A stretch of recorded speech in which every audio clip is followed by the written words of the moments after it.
প্রাণী সম্পদ সপ্তাহ 2025 উপলক্ষে ঢাকার আগারগাঁও পুরাতন বাণিজ্য মেলার মাঠে চলছে প্রাণী সম্পদ প্রদর্শনী।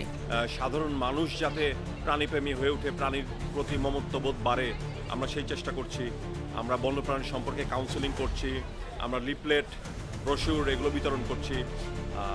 শীতকাল চলছে, এখন পৃথিবীর বিভিন্ন দেশ থেকে পরিযায়ী পাখি আসবে বাংলাদেশে, এগুলো যাতে শিকার রোধে অ্যাওয়ারনেস করা যায় সেটার জন্য আমরা লিফলেট বানিয়েছি।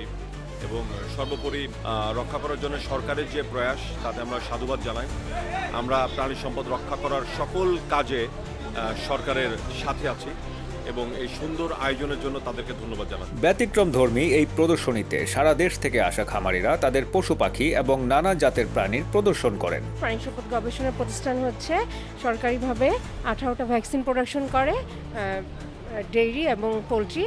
আর এখানে হচ্ছে ভ্যাকসিনগুলি রাখা আছে, যে বিভিন্ন যতগুলি ভ্যাকসিন প্রোডাকশন করা হয়েছে আমরা চাচ্ছি খামারিদের উদ্বুদ্ধ করতে যে আমরা সরকারিভাবে এই ভ্যাকসিনগুলি প্রোডাকশন করি এবং উপজেলায় সরবরাহ করে থাকি, জেলা উপজেলা, এবং তারা সেই জেলা উপজেলা থেকে নিয়ে তাদের হাঁস মুরগি কিংবা গরু ছাগল সবাইকে ভ্যাকসিনেশন করতে পারবে। আর এখানে ভ্যাকসিনেশন শিডিউলও দেওয়া আছে, তো তারা এই সুবিধাটুকু এখান থেকে পাবে। অবশ্যই উন্নতি সাধন হবে, কারণ অনেকেই উপজেলা পর্যায়ে দেখা যায় ভ্যাকসিনেশন সম্পর্কে জানে না, শিডিউল সম্পর্কে জানে না যে কখন কোন ভ্যাকসিন দেওয়া লাগে।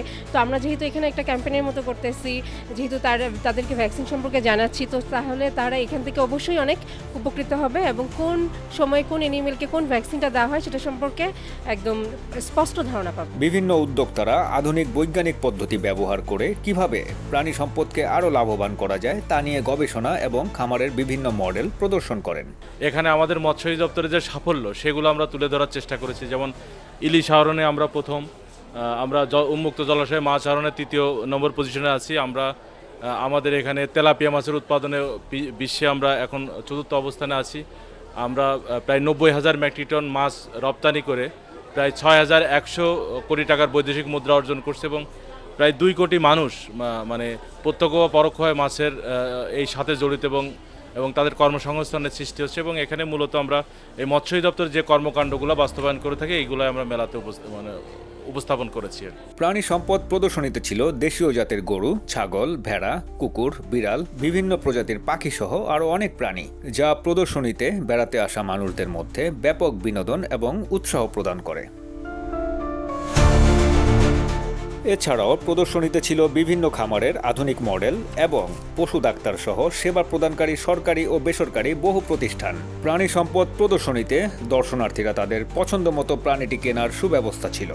সব মিলিয়ে বলা যায় এবারের প্রাণী সম্পদ প্রদর্শনী 2025 খামারি এবং দর্শনার্থীদের মধ্যে ব্যাপক উৎসাহ সৃষ্টি করে।